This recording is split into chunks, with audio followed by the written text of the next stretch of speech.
distracted because we're going to be doing some major issues today that previous councils have talked about and never addressed. And this council is going to address them, so it's going to be very exciting. And we might all get along today. Right. We might all agree. That's true. Turn on the mics on. Don't jinx it. Turn them up loud. All right. Adopt the agenda. A motion. Second. All in favor? Aye. Cyclone, you're up for the invocation. Thanks, sir. Thank you. I thought you were saying I was the exciting news. Well, you are. You are. I didn't eliminate you. Good afternoon, everyone. Our scripture for today is from the book of John, chapter 15, verse 13. And it says simply, "Greater love hath no man than one that lay down his life for another." As a small boy growing up on a farm in Mississippi, I was always fascinated by the Alamo out in Texas. I read everything I could find on that, and after I got old enough to go to the movies and see the movie, and I vowed one day I'm going to visit the Alamo. I just was on my bucket list when I was a kid. The Alamo was a Catholic mission that was started in 1727. It was finished in 1797 for various reasons, I think probably financial, battles and all that. But it had been abandoned and falling apart at the time of the famous battle which was fought there from the last days of February until the first few days of March in 1836. And the 180 Texicans, and you can look that term up sometime, I think they were called Texicans because they had moved to Texas. It must have been a combination of Texas, Mexico. So anyway, that's what these people were called. But they took refuge there at the Alamo to hold off 5,000 highly trained Mexican soldiers of Santa Anna. And these few held off the army of Santa Anna for 13 days before they all were killed to buy time for Sam Houston to raise an army to attack Santa Ana and assure that Texas became a free republic. I finally got to visit the Alamo, and I was so impressed. I've been back 2 or 3 times. But I found 3 things that really surprised me. And one, I always thought it was way back in the middle of nowhere. Because when you see the movies and all, that's where it is. It's right in the middle of downtown San Antonio, one of the biggest cities that you'll see. The second thing that surprised me was how small it was. But the third thing, probably is most importantly, I always thought, well, hey, this group of Americans that moved out there were fighting the Mexicans just to get the independence there. But they have a little museum, and on the wall, they have the list of the soldiers that were killed in the Alamo. I would say at least 1/4 of them had Hispanic names. There's Rodriguez, Hernandez, and all this. And it seems that it wasn't only American settlers wanting independence from Mexico, but it was a lot of the native-born people as well, which led to why so many were killed in there.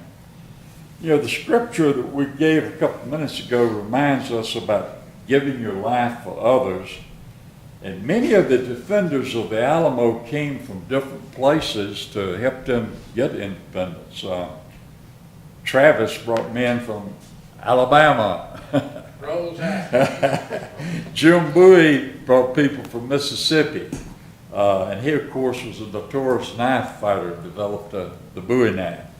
And then probably the most famous of all, David Crockett, had been in Congress in Tennessee, and he brought men from Tennessee. Sam Houston, been governor of Tennessee, later captured Santa Ana and became president later of the nation of Texas And then also, of course, the city of Houston was named for him.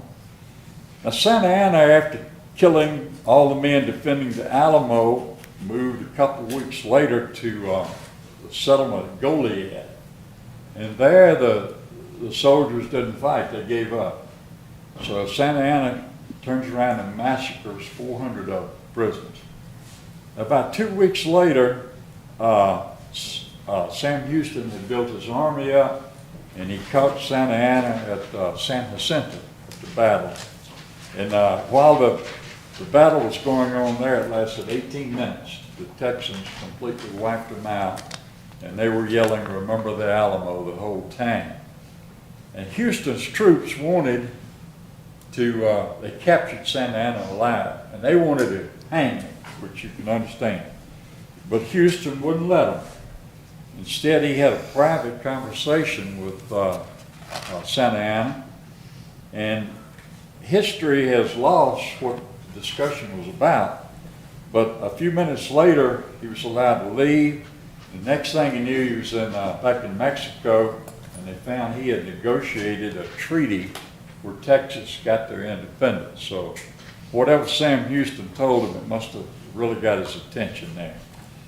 And had though not these fellows held out at the Alamo, you think about it, Texas today might be part of Mexico the way it was, just where they got the independence.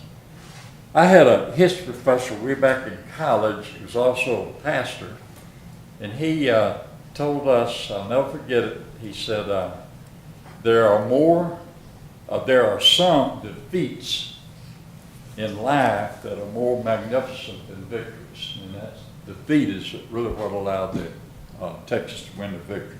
We bow your heads, please. Lord, we thank you for allowing us to live on this special mountain. We ask your blessings on our military, our law enforcement, our firefighters, our EMTs, and we ask that you bless our President Donald, our Governor Roy, our Mayor Barry, and give them and our council wisdom to lead us in a way that's pleasing to you. And we ask you to continue to bless the United States of America and Beach Mountain. Amen. Amen. Amen. Pledge of allegiance. Pledge allegiance to the flag of the United States of America and to the republic for which it stands, one nation, under God, indivisible, with liberty and justice for all.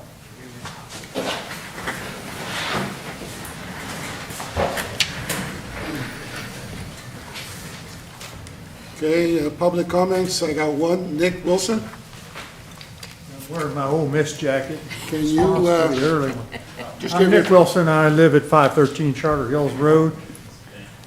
And we've owned the house since 1985. It's a pleasure to see all of you here today. I have two questions for the council. The first of which is, what is the status of the quantity of water for the town?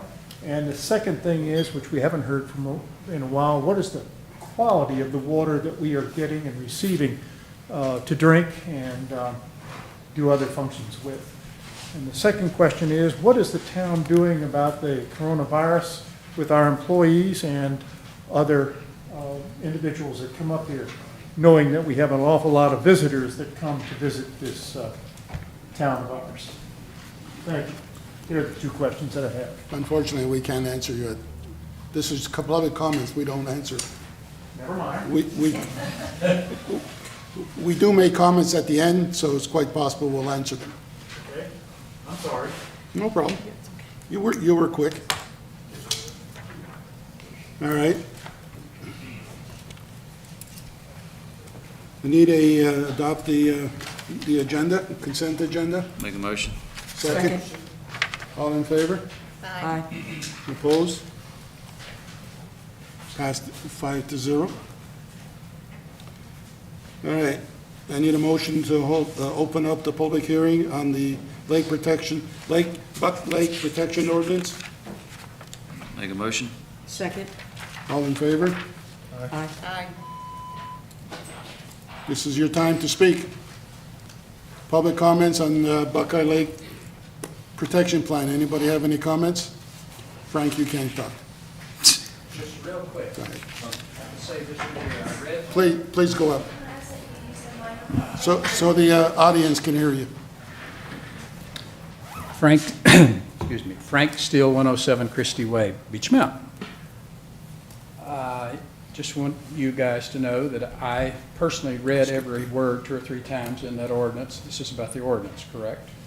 Yes.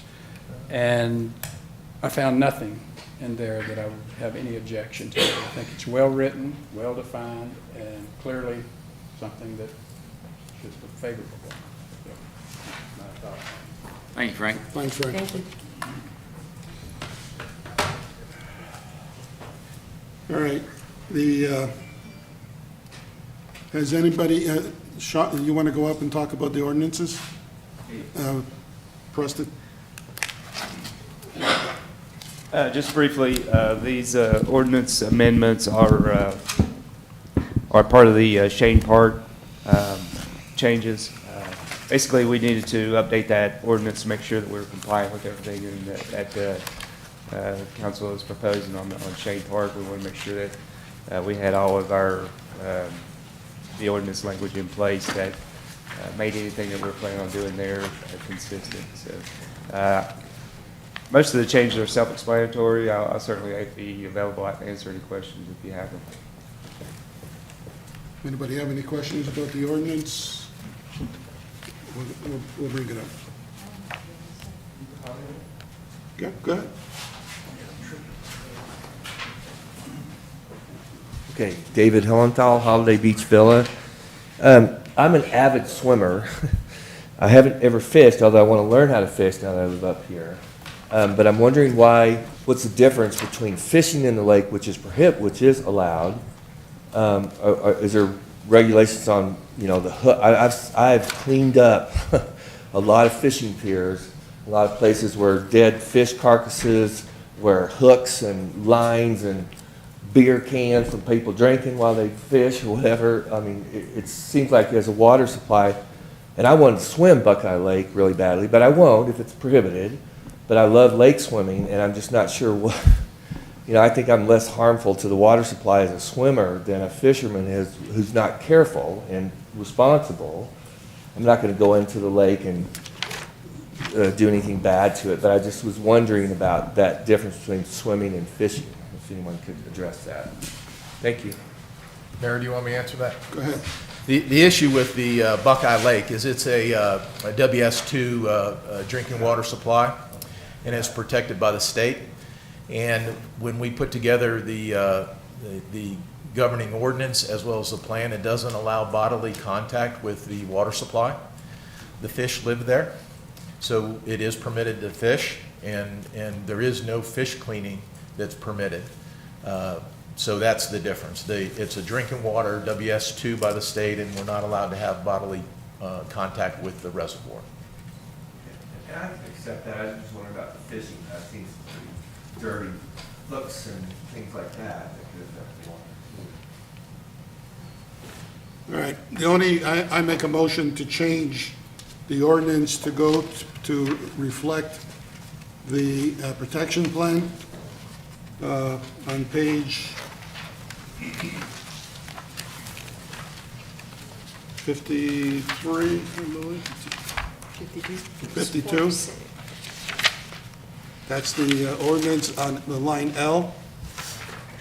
Pets in Buckeye Lake Recreation shall be under direct care and supervision of a person of all times. Pets may not contact with the water.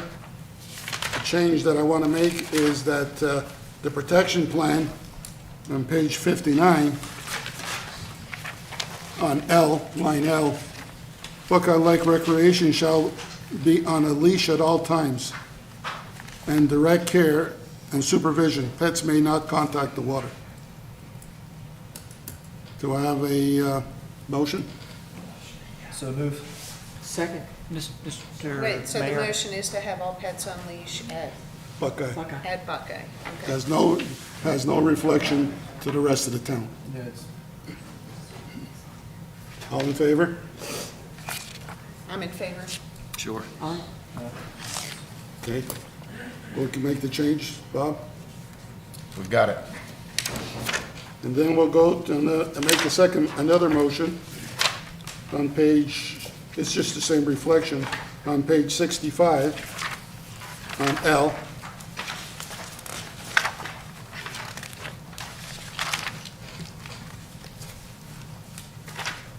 That the same with the Buckeye Lake Protection Plan should read the same as the ordinance, that the dogs will be under leash. So moved. Second. All in favor? Aye. So Mayor, so I understand, we're going to change the ordinance to reflect the same language as the protection plan to require that pets be unleashed and restricted from getting in the water. Correct. We've got it. Now, the only exclusion will be the dog park. Dog park, the dogs don't have to be under a leash. So we're just dealing with parks at this point. And then we go to page 70 and go to line B. And then that would be the same thing, that the dogs would be under leash. Page 70. Page 70. I saw it. Yeah, take a motion. Second. All in favor? Aye. So moved. All right, now there has been one discussion brought up.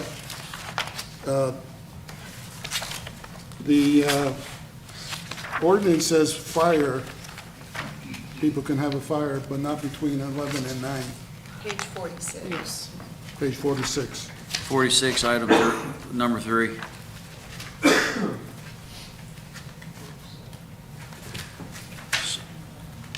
So if you're camping, I think it would be nice, you can have a fire at any time. If you have folks that would come in later in the evening, you know, they want to build a fire, that's part of the camping experience.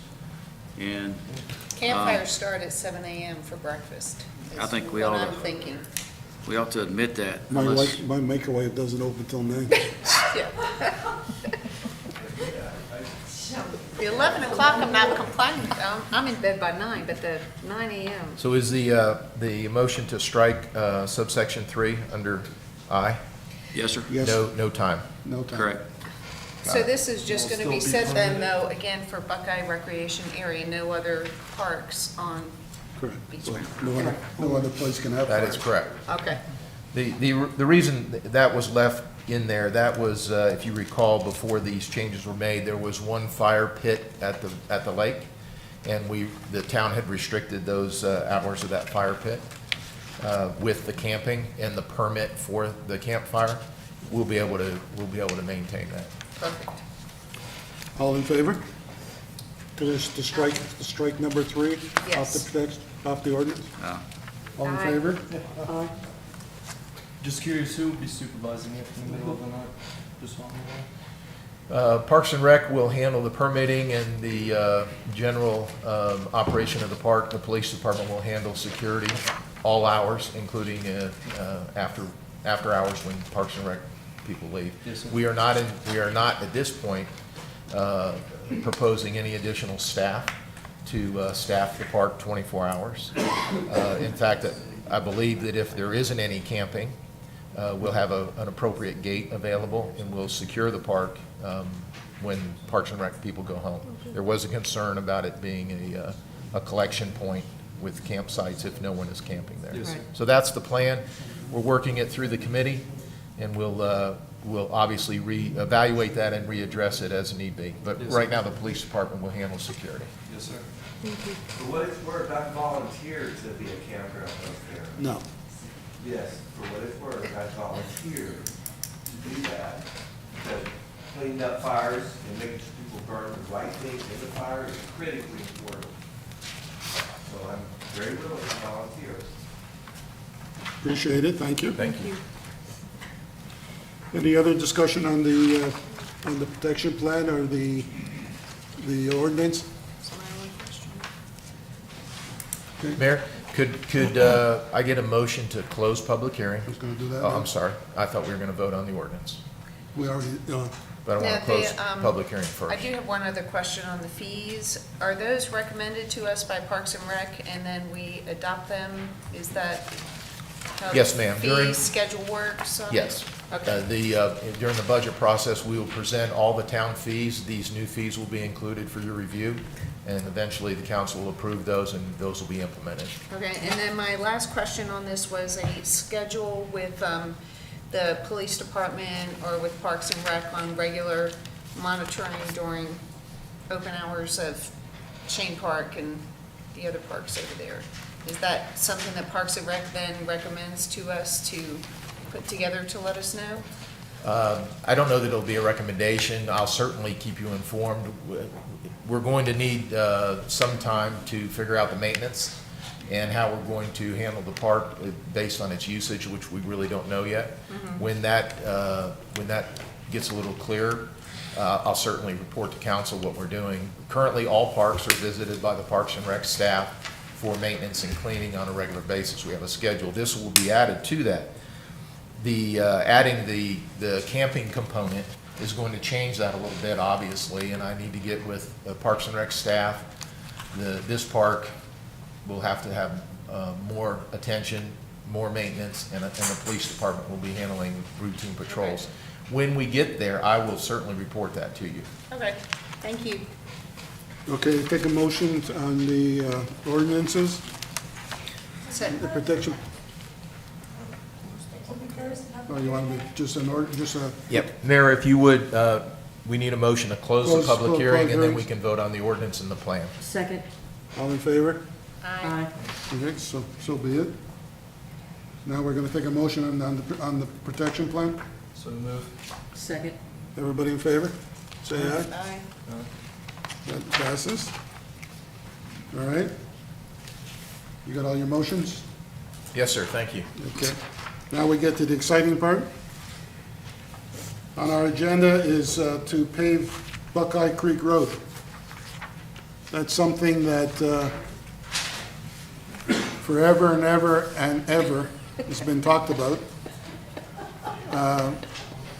Every meeting we've had has always come up, and every council before us said we couldn't do it. Well, guess what? If everybody agrees on this board, we're gonna be doing it. Now they can't turn it down. And we will be at either the Beach Alpine or Jimmy's Brick Pizza, oven, yeah, Brick there Oven. you go. If anybody wants to, Celebrating. We Yeah. take donations. Oh, sorry. he said it, not I. I was thinking. When will this be done this year? Start probably within June, by June, We'll start tomorrow morning, sir. tomorrow morning. It's gonna rain. Mayor, I like this council meeting. Mayor, we did not include in your packet the resolution we're going to ask you to vote on. I did Yes. supply it to you today, but for the public, we have not told them what the price of that project is. We're gonna keep it a secret. Okay. Your taxes are going up, but we're not gonna let you know. Actually, the bid came in at $684,635. That's a far cry from the 2.2 and the 2.8 and the 9.9 and everything from there that we've heard. So I'd like him to take a motion that we accept the bid and we get this on the road. I'll second it. Absolutely. Second it. Everybody in favor? Aye. Anybody opposed? I'd like to third that motion. So be it. Chief, you got, Bob, you got yourself a road. We actually began construction yesterday, Mayor. You were that confident, huh? Well, no, we need to do some culvert work. The plan is to get the town will be replacing all the culverts, upsizing them, doing some ditch work, getting the sewer manholes prepared, and preparing for the contractor. Tomorrow morning, the contractor will be placed on his schedule. I'll have a definitive date when we'll actually put pavement down. but the work has begun, and you will see quite a bit of digging out there over the next couple weeks. We hope to have it completed before the summer visitors get back in town, and we have that kind of traffic. And we assume this goes all the way to the other page? Yes, sir. intersection? All the way. Yes. With stripes. With stripes. With stripes. It will be striped. Bob, another thing is, can we talk to the DOT that on 321, now they can put a sign directing Beach Mountain? Because they refused to do it in the past. Because of the road? Yeah, because they didn't want anybody going on that road. Yes, we can So certainly make if we that. can get with the DOT so that 321, we can direct people to the road now that it's going to be paved. Yes, we'll get on that right away. And a lot of people that use GPSs, that's the way they take them when you're coming from up north. In fact, my son came down, he says, I'm in the middle of nowhere, where am I going? I said, just follow the road until it ends. But, so if we can get that, then that would be great. Second project we have is the water and sewer project that we've been talking about for the last 3 years. Well, we're going to get that started. So this summer, there's going to be a lot of construction being done. And so we're starting to move forward with our water problem, and we want it, that's stage one. So I take, the bid is actually $3,383,360. And that's pretty much what we estimated it to be 3 years ago, so the bid was pretty good. Yes, sir. We had three quotes, and let me just say that one was Hoping for a slam dunk. looking to get rich on Beach Mountain. The bid, the winning bid was $3,390,000. Their bid was $6,440,000. They want to get rich quick. Obviously, they didn't get the bid. The bid goes to Iron Mountain Construction in Mountain City, Tennessee.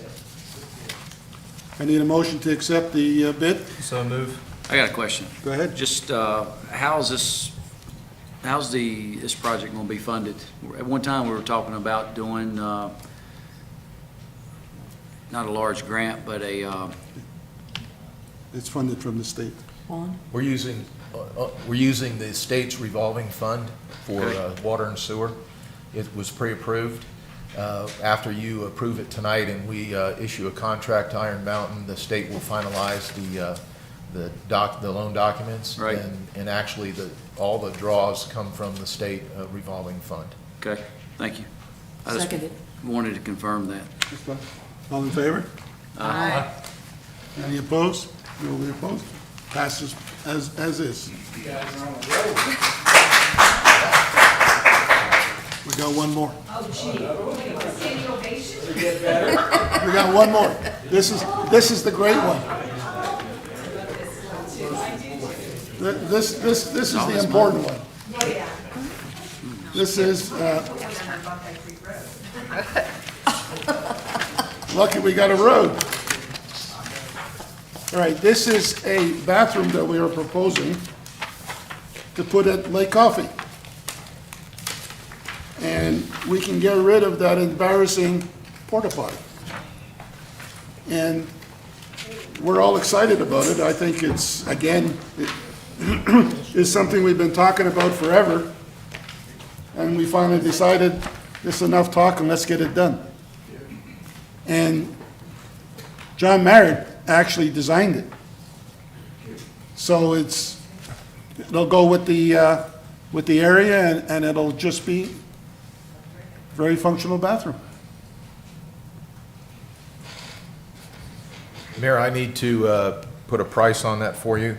We received a bid this morning, not to exceed price of $18,000. That's turnkey.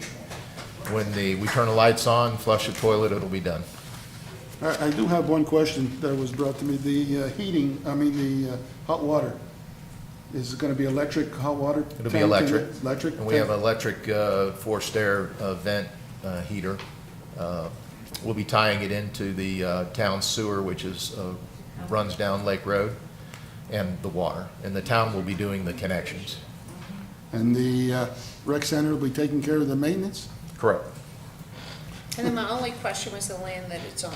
Is that owned by Town of Beach Mountain? Yes, we own the land. If Okay. you're familiar, when you come off Lake Road and turn into the driveway to Lake Coffey where the parking is on to the left, there's a split rail fence Yes. and a very poorly looking large pine tree that the power company cut the top Okay. 2/3 off. We're gonna take that pine tree out, and basically the facility will be sited there. Okay, perfect, thank you. Bob, just curious, any engineering costs on this? I think I had to buy John Merritt a Coke. I like it. Yeah. No engineering costs. Yeah, Bob also informed me that we'll start Good tomorrow question. morning. Yeah, I didn't start that one yesterday. We'll do that in the morning. And then putting the sewer line in, will that require any tearing up of the road over there, or what's left of the top part there? Well, that road pavement ends at gravel, Right. and we're going to try and get that, I've had utilities go out there, we'll try and get that road cut in the gravel piece. Okay. It may be a piece of the asphalt, but we're gonna do that in-house. Okay, The sewer line exists on Lake Road, which is why we moved the facility up close to the road. Down where it was proposed years ago, there's no sewer down there, and the cost to pump it up was exorbitant, so we've relocated it, we'll do the water and sewer in-house. We have a contractor with a not-to-exceed price of $18,000 to build this turnkey, and we'd like to get it done before the fishing derby occurs in June. perfect, thank you. All in favor of putting bathrooms, put a motion? No, I will, but can I get it up? Yeah. Bathrooms for $18,000? Yeah. All in favor? Aye. Aye, Love to fish, absolutely. Aaron couldn't wait to get it out. Absolutely. All in favor? aye.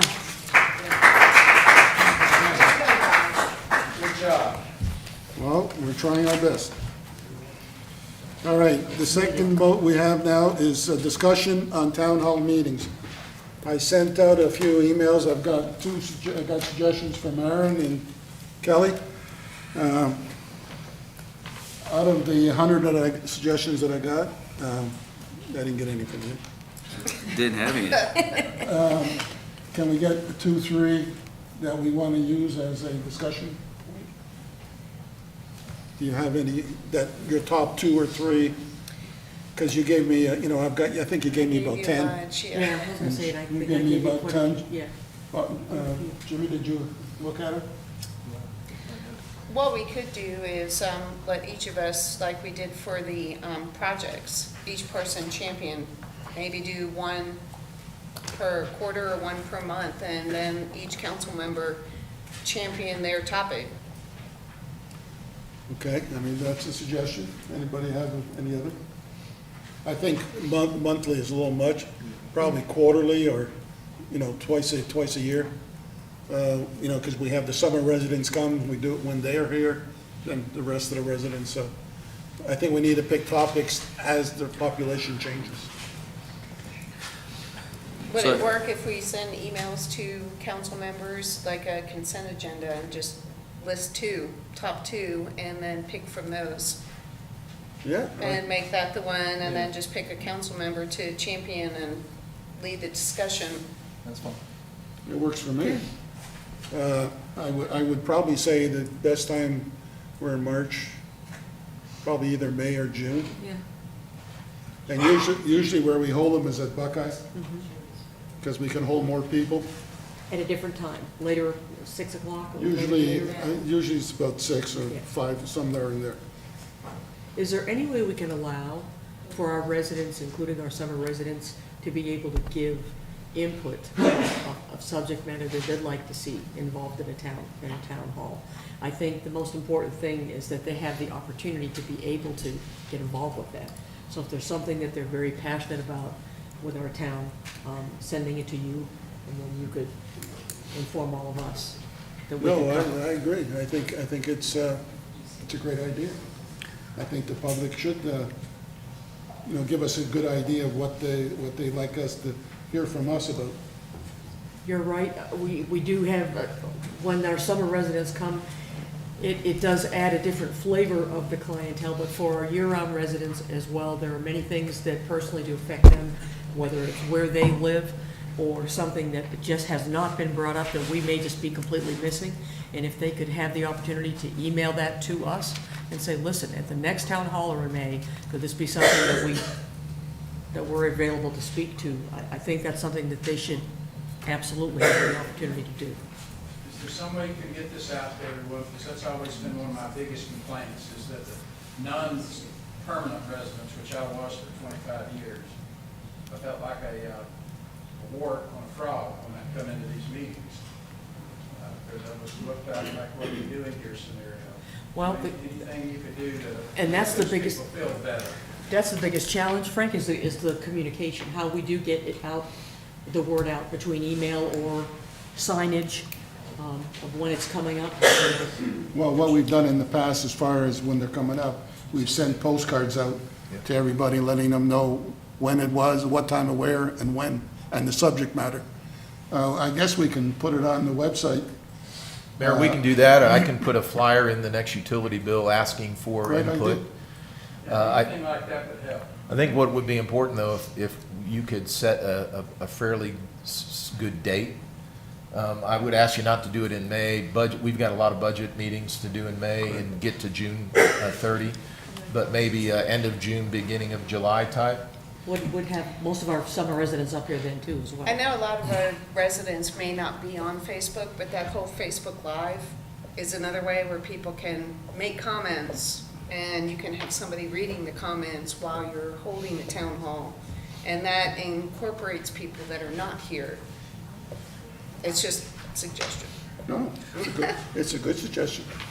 One of the suggestions that I have is that since we're making a lot of progress that Beach Mountain hadn't seen in quite some time, and a lot of just positive things that are happening, is that for the folks that aren't involved or engaged in what we're doing now, is bring them up to speed in June or July, and just have a snapshot of all the projects that are in the works, It's a great idea. where we Great are, idea. what's happening now, what's happening down the road, what's happening in the future, and make them feel comfortable and get them engaged in what's going on within our community. Works for me. That's a great I think idea. it's a great idea. There's And- 90% of it is their tax money. That's the point I really want to make. Nine out of 10 cents, 90 cents out of every dollar basically is coming from. And that is something that's a great idea, Wider. That is something that can easily be done with a snapshot PowerPoint, something very quick when you open up a town hall meeting to welcome everybody back socially and say, for those of you that are just now getting settled, we've been busy and here's what's been happening. So if you see some changes or some dust and disruption, here is what we've been doing. That's a great idea. That'd be perfect for June. Yep. All right, so you have the 9th, 16th, 23rd, or the 30th of June. The 16th or the 23rd. So it doesn't conflict with what you mentioned earlier about with our budget and being busy with it. I would just ask that the earlier we do it, the better, to keep the summer residents informed. Earlier. My suggestion is, summer season ramps up starting the 12th. So a lot of people will be here, so I'm thinking the 9th. That's our May or council June? meeting. July. We have the 10th as the council, I'm in March. Tuesday, June the 9th is Tuesday, council meeting. No, We could July. do it prior. July. You're looking at July? We'll look at July. So is June out? You could do it- Is June out, Chief? Because of budgets. I thought May was out due to budget. Seventh Tuesday? If June 23rd would work, that's good with us there. There's a band. We have a band? No, you guys don't, but there's a. Oh.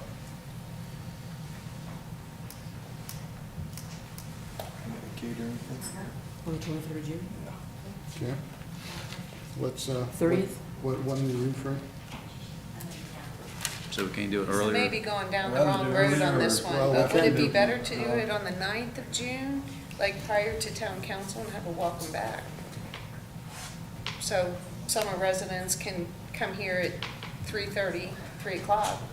I think the to end of have June's too refreshments late. or whatever. or- Early June. You want to combine it with the I was thinking council? combining it with the council meeting, and then that way everybody You need a gets the bigger feel venue. of who the new council members are, And have, meets us. and have the council meeting Well, down at Like- Buckeye. Yeah, but Yeah, don't forget it's not do the whole recorded. thing We down can't do it there, it's not recorded. Can't record. Oh, we can't record. Can we make an exception? Well, don't forget, if you get a big crowd, you're not gonna be I'm able. just thinking, a lot of summer residents haven't been to any of these meetings, and this would be an introduction. You're not gonna fit them in here. Right. If you want to do it early, I think we have to do it around the 11th. June the 11th? Yeah. Anyone know of any conflicts with June the 11th? What day is it? That's a Thursday? Your meeting's on a Wednesday, so you're okay. No, not my meeting. I'm thinking of the bands and stuff. The band started Friday, 12th. Yeah, and as far as the schedule, our schedule is there's no conflict. Well, Let's- it's The 11th? the 11th. You want it at 5? 5 o'clock? Sure. All in favor, June the 11th, 5 o'clock? Aye. Okay with you? You're okay? All right. Okay, chief? I will get a flyer in the next utility bill that we can, asking for, letting people know that we're having a update at the first town hall, and we'll get it on the website and social media. Great. Does that work? 5 o'clock? Make sure you tell them there's cookies. Yeah, free cookies. Free No. cookies, Light refreshments? free cookies. We'll have something And there, that's sure. at Buckeye, correct? And we're at Buckeye. Yeah, Buckeye. Pizza will be supplied. You can bring the buggy. Pizza and cookies. We're gonna have the trailer park down there, and we'll have all the Bad idea. pizza you want. Bob, I did get a text, and I hate to go back, but one of the questions was, how are we paying for the road? The road is being paid out of reserves. I'll bring a budget amendment to you in April. Okay. I can go into depth in that. We have, the town has total reserves of about $8.7 million. That's in that financial report I sent you. Restricted, we've got a little over $3.5 million. This is, my proposal is to use reserves to pay for that road. And that will require a budget amendment, and I'll bring that to you in April. Okay, great. So the other question on that, welcome back for residents, where will Shane Park Outpost be at that point in June? Is there Close to to being include something completed. like I don't know, golden shovel or digging the Dedication? dirt? You know, I'm just thinking if everybody's going back to Buckeye, Well, we had We planned could- to do a grand opening, ribbon cutting at Shane Park. And we are also planning to do some sort of ribbon cutting for the opening of the Buckeye Creek Road paving. I haven't got those two dates together, and we really just started discussing the program. Shane Park should be well underway, nearing completion. Obviously, the Buckeye Creek Road should be completed. We'll be at Buckeye. okay. So at least we'll have some pictures, we'll do a Perfect. slideshow, and we'll bring everybody up to speed. Awesome, thank you. Great. All right, we're going to recognize a business recognition. Yes, Mayor, as part of our business recognition, and thank you very much for allowing us to do this. As I've said, every month, it's extremely important that our business community be recognized and be acknowledged for the benefit they provide to this town. They are the economic engine of the town, and without the business community, we could not do what we do. So tonight, I've asked Ryan Costin, he's a general manager of the Beach Mountain Resort, to come up and be recognized. And specifically, I asked him to give us a little report on how his season was and maybe what his plans are for the future. And I believe, and I'm shooting off the cuff here, but I believe he represents the largest taxpayer in the town. And so I'd like to ask Ryan Costin to come up.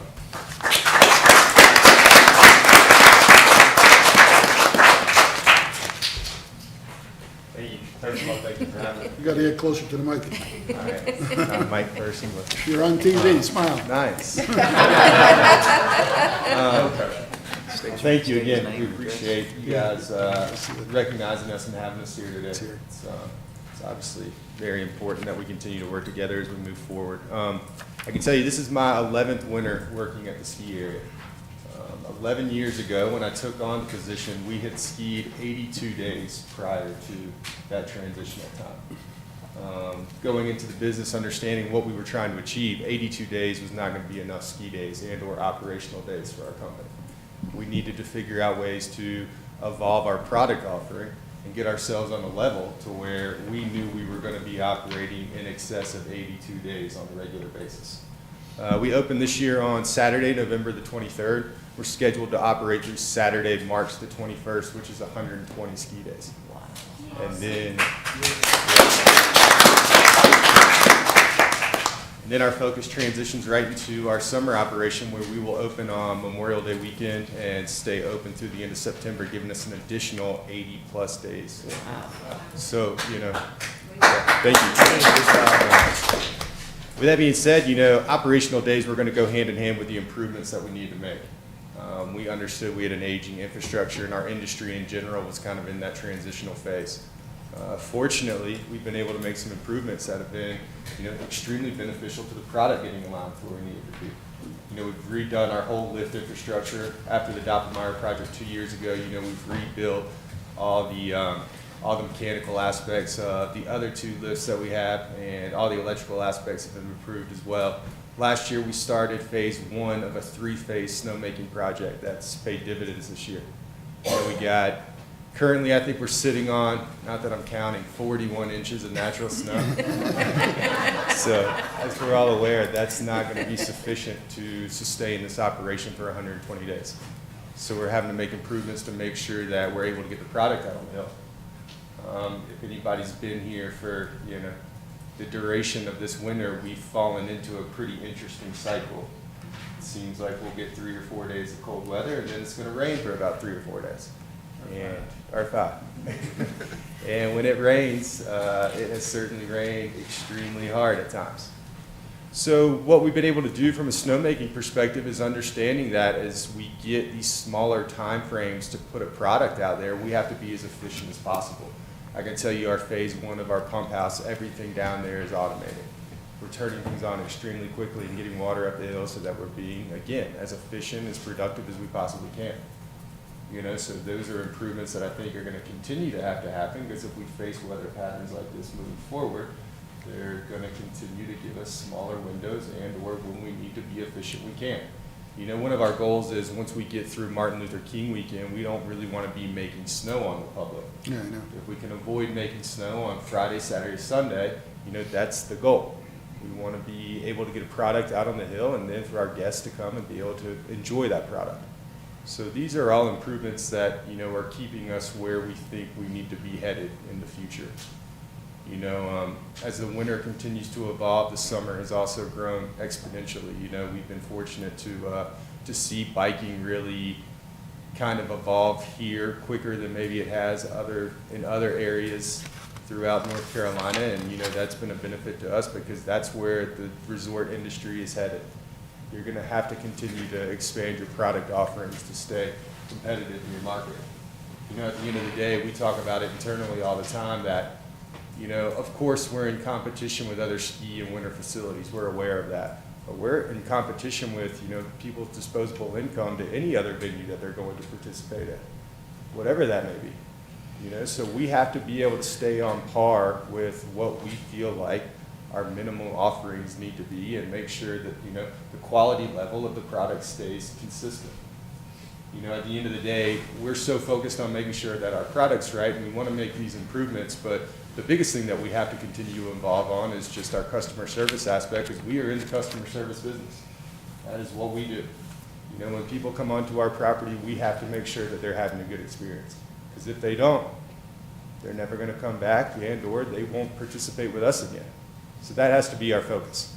I tell our staff all the time that, we want people to leave each mountain, and regardless if they're ever going to ski or snowboard again, because maybe that's not what they want to choose to do, they have to look back at this experience and it be a positive.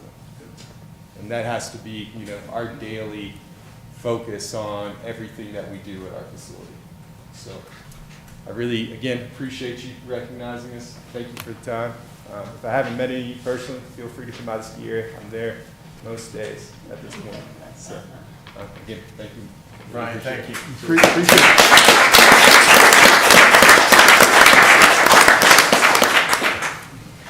Well, I can say that I worked a couple of years at the resort, and I certainly will tell you, they do emphasize customer service. And so not only does it reflect on the resort, but it reflects on the town. So, and that's why they really emphasize it. So I really appreciate Ryan for saying that, and we are working together with them, and hopefully it'll be a long before I'm gone, relationship. Your report, sir. I've got the financials that we sent to you. You've got two financial reports this month. The standard one, which shows you the reserves we talked about. I want to note to you at the bottom that we made a transfer of $1 million from our BB&T account to the North Carolina Capital Management Trust 2 and 3. So we're until the market changed, we were anticipating making some strategic moves for better interest rates, and that didn't pan out so well. But we did move $1 million there, and you should be aware of that. The other page basically shows you where we are. We're at the 58.33% mark of the budget. As I reported to you last month, the departments are starting to come in line with that benchmark. You will see at the bottom of total expenditures, all the departments are at 59%. That will improve as we go forward. As you know, we do have some one-time expenditures in the beginning of the year that send some departments off, but they are coming in line, and I have 100% confidence it will be within budget by the end of the fiscal year. So I didn't know if you had any questions about those. We can move on. I don't have any. Anybody have any questions? All right, manager's report. One of these reports we're going to get short. I did want to report to you and answer a gentleman's question from the beginning of the meeting. The governor of North Carolina did declare a state of emergency today in the state due to the coronavirus. Interesting. Well, maybe not interesting. He didn't ask for any action to be taken by anybody. We have a state of emergency. So the town is not under any direction from the state on how to proceed. To answer the question specifically, what the town is doing at the Monday morning staff meeting, I addressed all the department heads. We've encouraged our employees to monitor themselves and their families. If they're ill, we ask them not to come to work so that we can protect the remaining workforce. We've asked them to, as I said, monitor and be aware. Let's see, Chief Barnett and myself attended a update at Avery County Department of Health last Thursday. Got a substantial briefing. A lot of folks were there. Bottom line is, wash your hands, say your ABCs while you're doing it, cover your cough, all the things we do for the flu. It was important to note from the Avery County Health Department that compared to influenza, the flu, coronavirus is rather mild if you get a case. It is far less deadly than the flu has been nationally. We do have to be aware of it and be careful about it, but it's not something to be overly concerned about. So we'll be maintaining that. We'll be maintaining the vigilance on that. We'll be watching the information that comes from the CDC, as well as the state and as well as the county. And right now, other than just monitoring our workforce, providing hand sanitizer and getting the information to our employees, we haven't taken any other action. On the water quality, as you recall, our water was tested in a competition on the state level, and we scored number 2. I I believe we should have been number one. I think the judges were rigged, but our water quality is very good. Remember, we've got a brand-new state-of-the-art water treatment facility that the water that's coming out of that plant is some of the finest water that you'll ever drink, and the quality is excellent. The quantity as well. Ryan talked about how much rain he's had that has been adverse to the slopes. You know, with every cloud, there's a silver lining. We like the rain in Buckeye because it keeps it full and it gets some downstream flow. Our quantity is 100%, and we're able to make full water out of the plant and pump it up to the tank. So on that front, everything is good. I don't know if that answered your question. How about the future and the quantity of water? Well, future, we had our workshop on the Watauga. Actually, I was going to bring you up to date on that. The town council instructed staff to move forward on the Watauga River intake to provide a second water supply to the town. Should we have a drought or should we have a major failure with our single source, which is Buckeye Lake. So, Mayor, what we've done since our meeting on the 25th, West Consultants is moving forward with the timeline that you approved. That is underway. We've been soliciting public relations firms. I have a meeting Thursday with a group to start finalizing that. As you know, we asked and received permission to hire a PR firm to help us with our message to the public. We've started discussing putting together a water conservation group. We've reached out to Juliet, Illinois, which is a town that had similar issues, and we've stolen a lot of their ideas. And water conservation, of course, is an issue that's good at any time, but we need to do that as we move forward on the Watauga River. I did meet with previous town officials from previous councils. The town manager of Banner Elk, Rick Owen, used to be our mayor.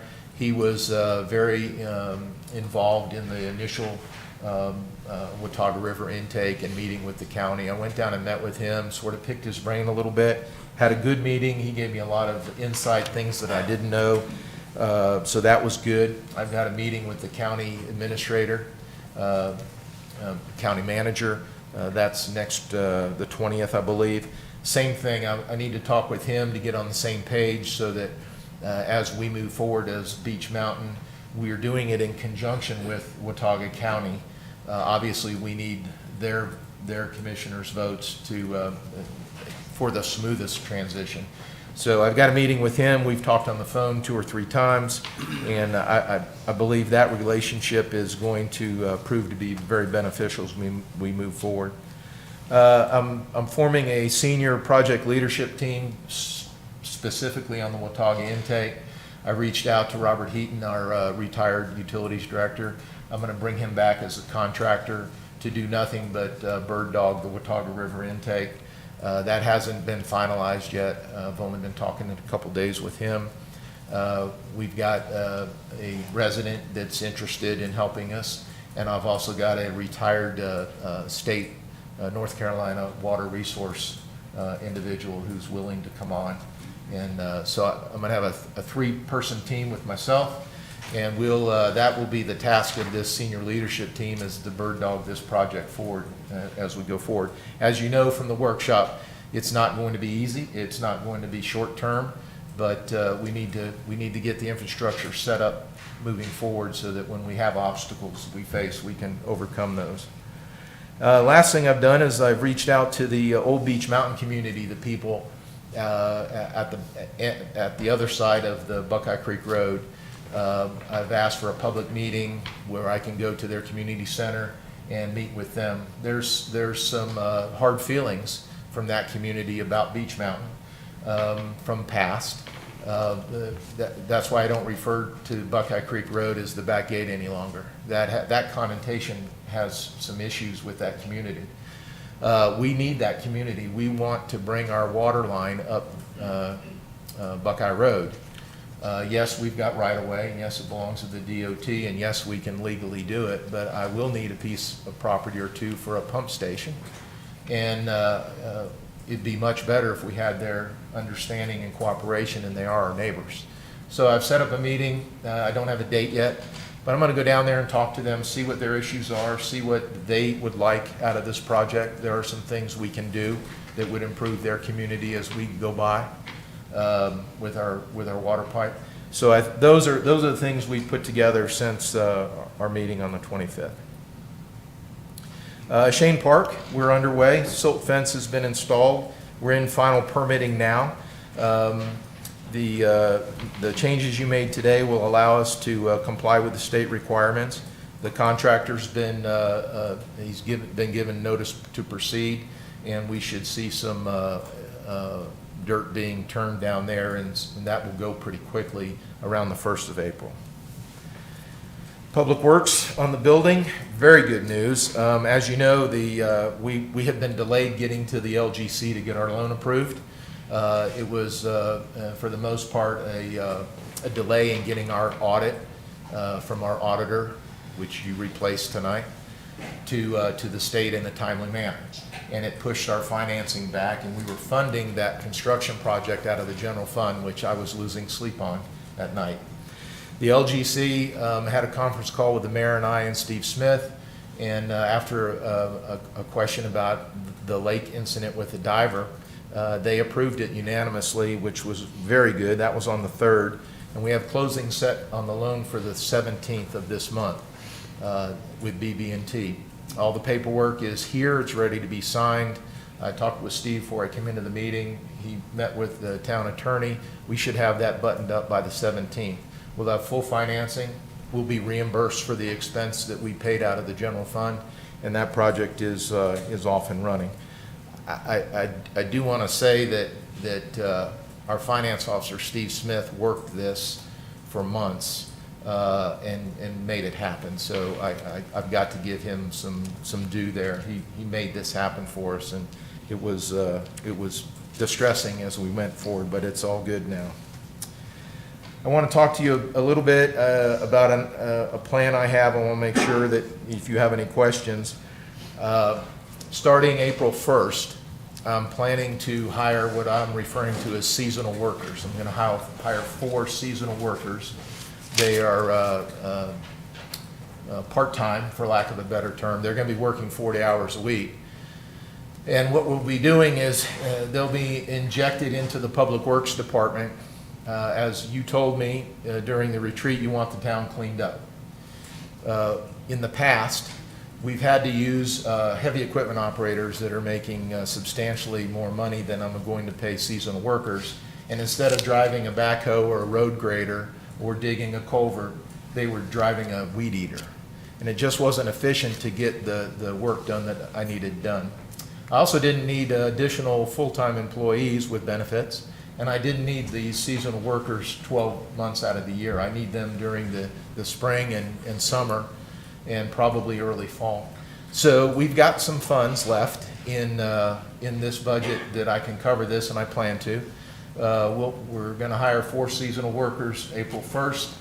They'll be, as I said, put together with Public Works crews, and we'll begin an extensive, very targeted cleanup of the town. We're going to be doing the right-of-ways, we're going to be patching potholes, we're going to be getting the roads, gravel roads graded. We'll be making a substantial difference in how the town looks when you drive around with these seasonal workers. Assuming that works, I've got in the budget proposal for next year another 4 seasonal workers for a total of 8. We can show you where it makes financial sense to do this and use our better paid heavy equipment operators with CDLs and to do what they do, what we hired them to do, and not to be maintaining the right-of-ways and things like that. In the past, we had to pull those people from our road projects to mow, to weed eat, and chip trees and things like that. So you're going to see an advertisement in the paper for seasonal workers, and we're targeting April 1st for that, for the first 4, and we'll give it a try. Unless you tell me that that's something you absolutely don't like, I'm ready to pull the trigger on that, and we've got funding for it. I have one question. I think it has to be under 40 hours. Are you referring to for health insurance benefits issues? correct. If it's under 30 hours, you're not required to provide health insurance, but if we go above 30 hours a week, then health insurance would be a factor. Benefits will start to come in play. But as far as the health insurance requirement, that'd be correct, yes, sir. Right. Mayor, that's calculated on a yearly average. So you can have a 40-hour worker for summer months, and when you look at the yearly 2,080 hours, if they're below the 30-hour average, Okay. then that does not come into play. So So as long as we don't get caught in the trip box. that's all. we've taken that into consideration. Can you not work 40 hours if, since it's seasonal, and you still don't have to provide benefits, No. correct? No, as I just said, it's calculated on the annual, which is 2,080 hours. As long as we don't average more than 30 hours a week for a whole year of 2,080, then we're not liable for health insurance and retirement and state benefits. Because we're only using the seasonal workers for a few months out of the year during the spring and summer, we will not exceed that 30-hour average over the year. Okay. And financially, this is more beneficial than contracting for that type of work, or is it just give you a broader range on what you're going to use these employees for? Yes, as well, initially, these four are more cost-effective than contract labor. Okay. We will talk to you at budget time. We have a proposal for some contract labor going forward in the new budget. And also, the plan we're bringing to you in the budget for changing out water services is for me to have the people I need to change out water services every day and not pull them off to do other things. We will be using a combination of contract labor and seasonal workers. I want to try the first four and see how that works, and before I bring that to you for final analysis on the next year's budget. But I do think it's far more cost-effective and a better use of our existing employees to actually have them do the work we're paying them to do, as opposed to driving a weed eater, is what I told them when I talked to them. Thank you. Okay. Anybody have any other questions? No? Smart idea. Let's talk about salt. You had asked me to do a salt study. What we're doing is Daniel Davis, our utility department head, is reaching out to a vendor to do a baseline analysis of our creeks. We really can't determine what a problem may or may not be until we know what is there. So we're this early summer, we're going to do a baseline measurement of the salinity of our creeks at various locations. We'll have some baseline information, and pretty much we're not going to do anything again until maybe this time next year.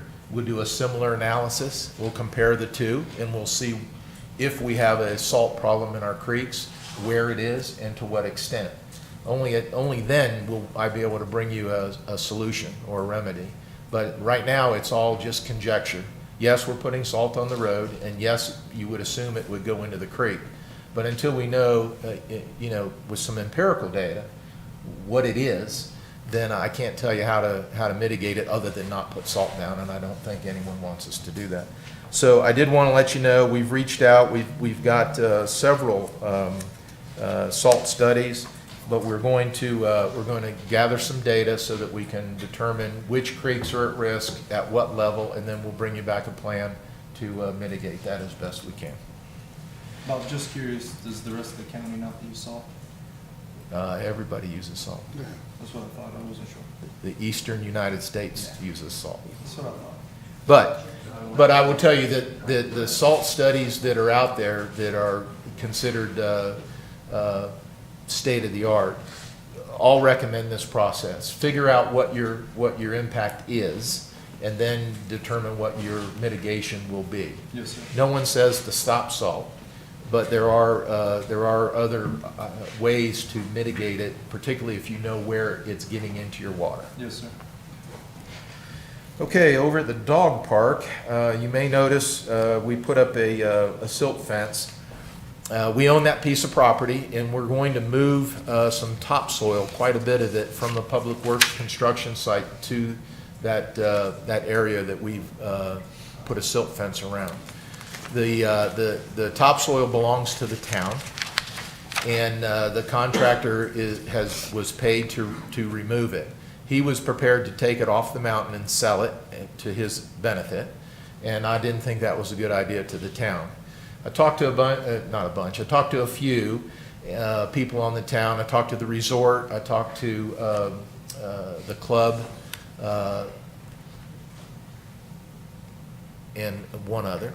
And it was determined that it's too valuable a commodity, the topsoil, to just let it go off the mountain. It's too hard to get back, and people are always looking for fill, as we will be. So I'm going to stockpile it there, and hopefully for a shorter than longer period of time. But I'm also smart enough to know that it's not going to look very good. So as soon as we get it stockpiled, Public Works is going to grade it and make it into a nice hill, and we'll seed it. So it'll turn green pretty soon, and we'll have a seeded hill on our piece of property until we decide what to do with the dirt. So that's what's happening over there. I wanted you to know. All right, we did paving. Lake Coffey bathroom. The Lake Coffey maintenance building, the roof is almost complete. They were putting metal on yesterday and today. It might be complete. So that maintenance building will be painted. We'll clean it up. We're going to cut an overhead door so that we can access the interior and make it useful for storage of equipment. And then we're going to clean up, if you've been down there, at Upper Pond Creek, the bottom of Upper Pond Creek. We've got a lot of junk piled in that area, Parks and Rec does. Once we get the building renovated, we'll be able to move a lot of that equipment in and clean it up, and that will look much better. Last thing I've got on the water sewer project that you approved today, we've already sent a letter to each affected homeowner that's on one of those roads where we're going to dig it up and change the water and sewer. We're going to develop a door hanger so that when we begin work on a particular street, we'll go down and hang a note on each door to let people know what's happening in their street or about to happen. Some of those homes down there are in the rental program. So we're also going to try to get that information to the rental agents so that they know that house next week is going to have the road dug up as we put in the water and sewer. We're going to start as soon as we can so that we maximize the weather window. It is a lengthy project to get it completely done. We think we'll be able to get all the sewer main and water main in by late fall, and then probably take a break because of the winter, come back in the spring and start changing out the services to each home, both water and sewer. And hopefully by, again, late fall in 2021, we'll have the project completed. That's an aggressive schedule. We don't really know what's in the ground, both in natural rock and things, or how the pipes have been built back in the 60s and 70s. So there's going to be some surprises, but that's our plan for that. The contract requires the contractor to close every ditch up and make the road passable by the end of the day. We'll have, it will be inconvenient there for those folks that live on or visit those areas. We're going to take every opportunity to make it as painless as possible, but it's going to be a mess. We will keep every road open for emergency services, and the contractor is well aware, and it's very well depicted in the specifications. So that's all I have. The reports for each department are attached behind if you have any questions on those. And if not, I'm done. I don't know why we have to come to these meetings. You got to spend the money. I do want to talk about the TDA. I mean, they've been hitting record months. Tax revenue has been unbelievable. Setting a record every month. Occupancy tax for February was 94,140, which is unbelievable. And for the total gross receipts is 1.5 million. So they are doing a fabulous job Yes, sir. of getting the town known, and people are certainly coming and visit.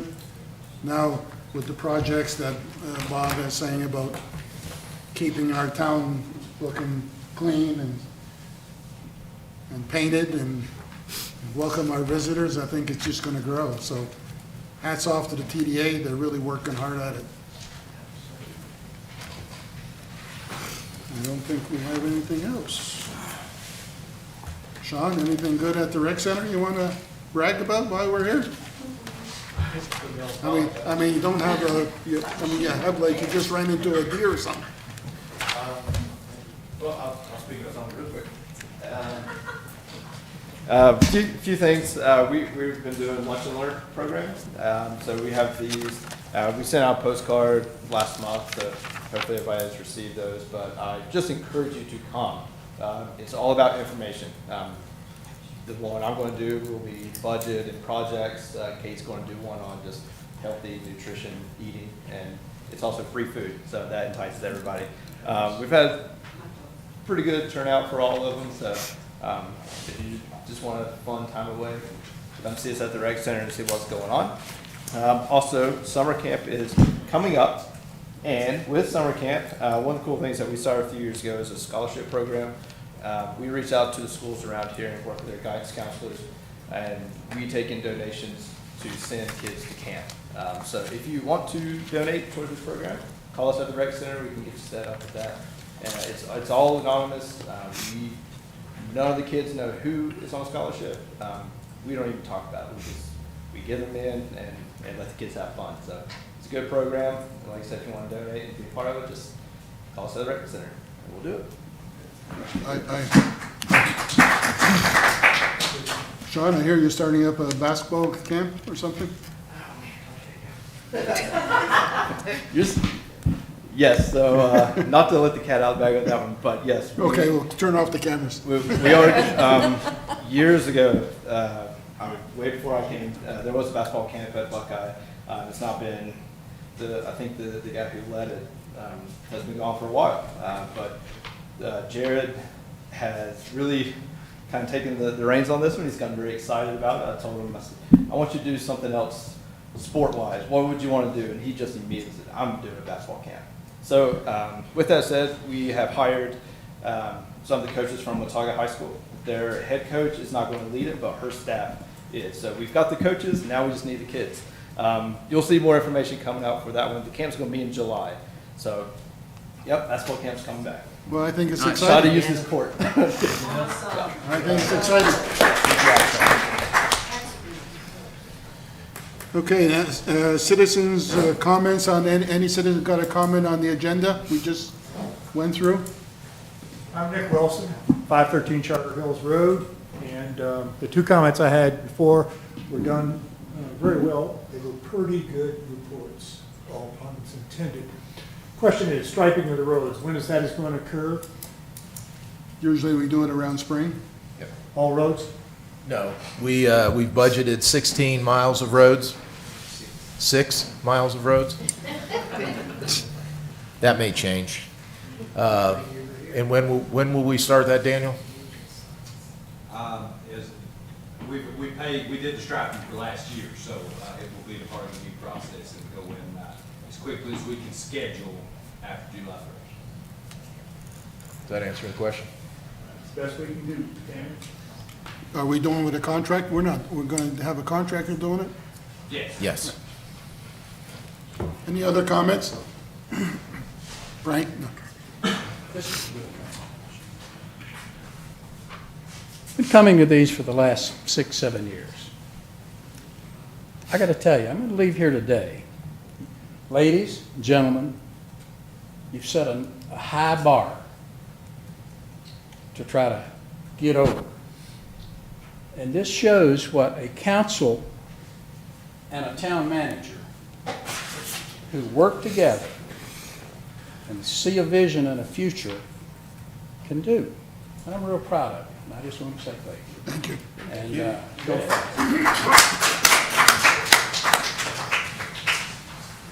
it. Town council comments, Kelly? I just wanted to thank Public Works again. The snow removal was fantastic over the weekend. Very well done. And just keep up the good work, doing a great job. Thank you, I'll pass that along. They appreciate that. I stopped at Public Works this morning, and we have had a pattern where it snows on Fridays, which is great for the people who are coming up to ski.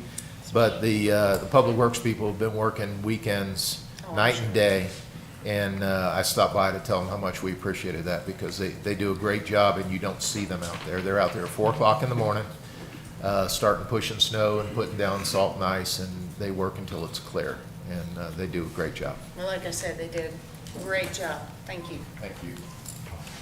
Mr. Abernathy? Today's an exciting day for Beach Mountain. It's an exciting day for all residents and our visitors. It's probably been, in my 3 years on council, it's been one of the most productive meetings that we've ever had. The most. Well, thank the mayor.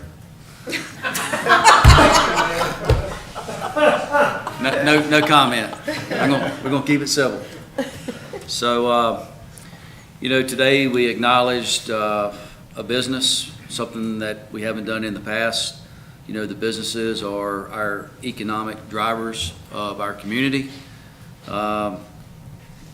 We accomplished the Buckeye Creek Road project, the water and sewer, the Lake Coffey, seasonal workers to help clean the town up, and as Chief Putney said, building some PR, or building some rapport with our neighboring communities. That's something that we haven't done for years.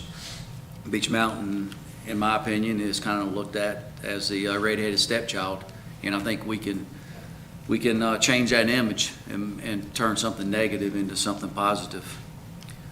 And a big thank you to our town employees. Public Works has done an exceptional job, especially keeping the roads clear and clean.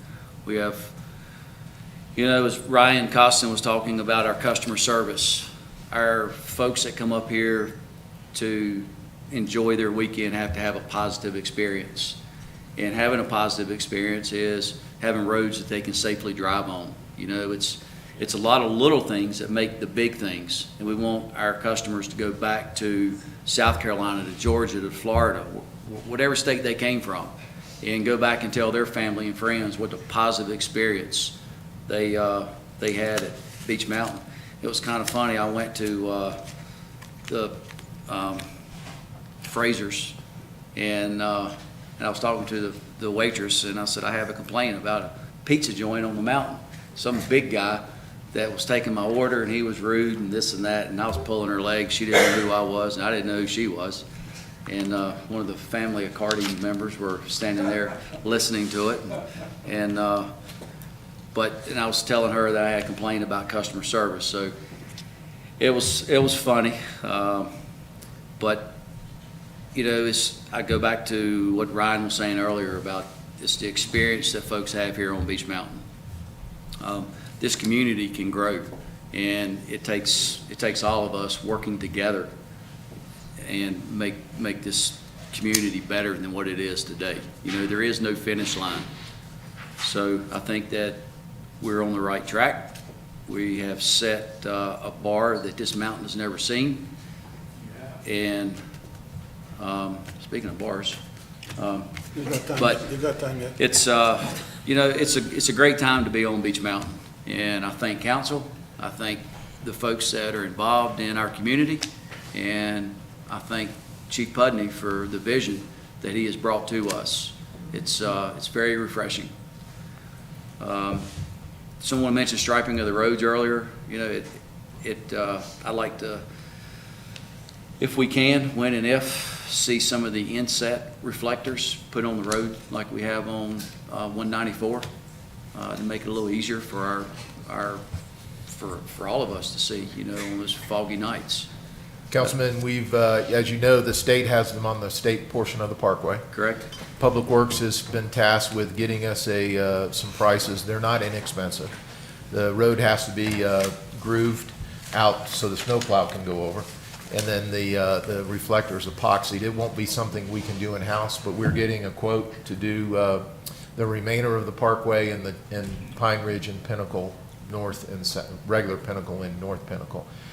You should expect to see that in the budget presentation. Thank you. So last but not least, we've gone from where we are today, we've gone from no, we can't to a yes, we can.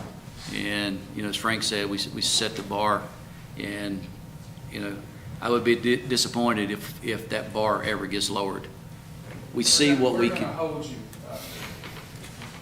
Well, you need to. Council needs to be held accountable for where we were, where we are, and where we're going.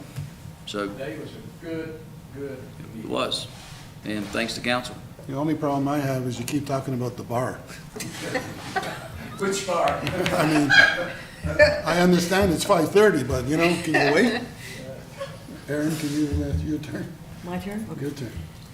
I'd like to first thank Ryan for coming today, for all of the hard work that Ryan has done. That's a massive undertaking, not only in the winter, but in the summer as well. The things that have progressed and what the town has seen with the changes and the upgrades have been simply nothing short of amazing. But people look forward to coming. People are genuinely excited to come and ski for the weekend. They're genuinely excited to come and mountain bike and have the opportunity to ride with professionals. But it's a team effort, and to be able to organize and handle that and all of the problems that come with it that none of us, or we rarely see, that Ryan takes care of. People getting stuck in overflow parking, and I know Ryan's on the phone with that. These are things that are behind the scenes that are handled on a regular basis to make people's weekend enjoyable. Greatly appreciated. The past 3 weekends have been extremely successful up here, for the hotels, for the restaurants, but it's because Beach has worked so hard to improve that we're kind of putting sugar to shame these days, is what the talk is. But you've just worked so hard, and the appreciation, we can't tell you how much. Ski Beach is just a great place. I'd like to thank Chief Putney for his leadership, because there's been a 180-degree change. Change and positive thinking takes time, but we all have to be in the right mindset and open for change and suggestion, but that comes from a natural leader. And there he is right there. And I know he likes it. You can have the fire truck. We just need him to stay right here, because we've done more under Chief's leadership. He keeps telling me, but it's not fun sometimes.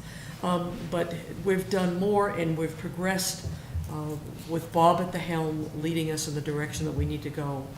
It's immeasurable. He's added a personal touch. He's added a team, everybody working together, and we're accomplishing so much that it's immeasurable. I'd also like to personally thank Daniel and the Public Works. Everything the Chief and Kelly has said, and Widener has said, Councilman Abernathy has said, is exactly spot on. At 4 in the morning, they're out. The snow's coming, and they're pushing.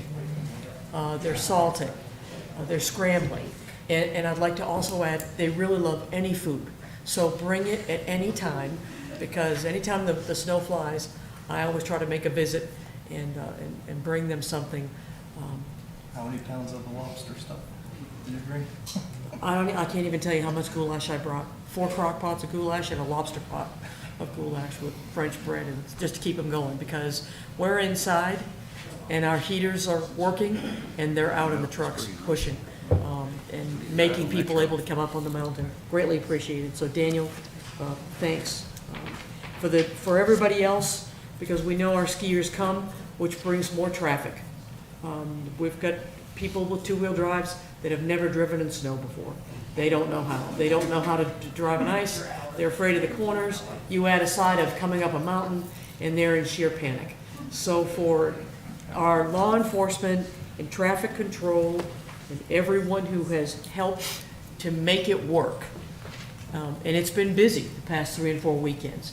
You're right, the snow's been coming on Friday, Saturday, Sunday. It's been great for the slopes, but it's been busy on the mountain. But great appreciation, because it does take all of us to make it work. And finally, a sincere and humble appreciation working with the council. It's been a pleasure so far. And I know we'll continue to move forward. Frank's gonna make us do it. He's gonna hold us to it. So, that's all I've got. Jimmy? Well, for the first time, I can say I agree with everything Widener said. We're making good progress. Second, with Ryan Costin and his family and the Ski Beach Resort, I think I can speak for most of the business community. Our wagons are hitched to you, and Beach Mountain, as you know, is a very, very difficult place to make a living and even survive up here for years on end. And you make it a little easier with everything you're doing, and it doesn't go unnoticed, and we thank you, and I think every business up here thanks you. For the third thing, I hate to be the negative one, but I got to complain about our town manager. You know, how many, Bob, how many applications have we gotten for the town manager position? 19. Are any of them you? No. See, that's the complaint we got, so we got to tackle that. We're gonna get a change. Yeah. No, but thank everybody for coming out, and hopefully we'll have a good rest of the ski season, the couple weeks we have, and move on to spring and get some more stuff done. So thank you. Great, just as a follow-up to Aaron, the police department did 243 assists helping people get up the mountain. Compared to the year before, which was Yeah, and the year before, That's 1 month. 1 month. 1 month. And the year before was 55. 55. Because the year before it rained, it snowed Monday and Tuesday. This year's, it's snowing Thursday, Friday, Saturday. And the only comment I have to make is, like they say in Hollywood, you haven't seen anything yet.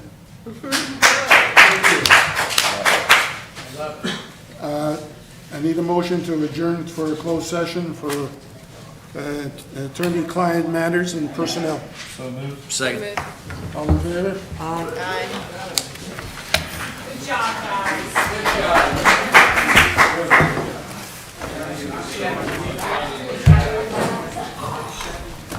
Let's just fill it out.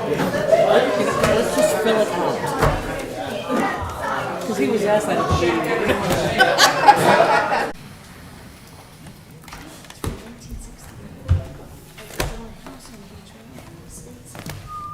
Riley, I got the mics on, we're ready to go.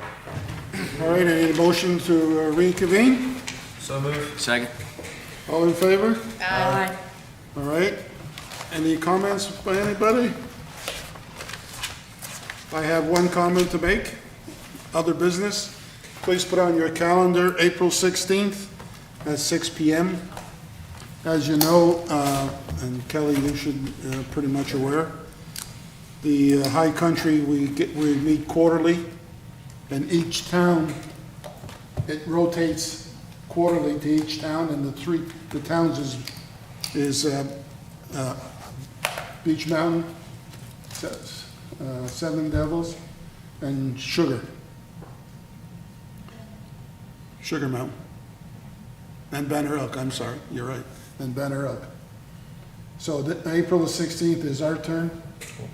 It's at 6 o'clock. Supper will be served. We haven't figured out what yet, but supper will be served Location? Location? at Buckeye.